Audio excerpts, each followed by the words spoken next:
Pidato perdana, Taher Hanubun menyebut, "Saya Bupati Malra, bukan Bupati Kelompok."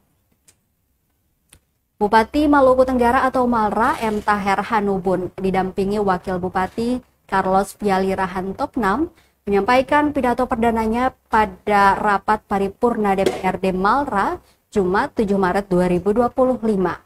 Acara yang berlangsung di ruang rapat DPRD setempat dihadiri pimpinan dan anggota DPRD, Forkopimda, para pimpinan perangkat daerah, camat, kepala desa, serta berbagai elemen masyarakat.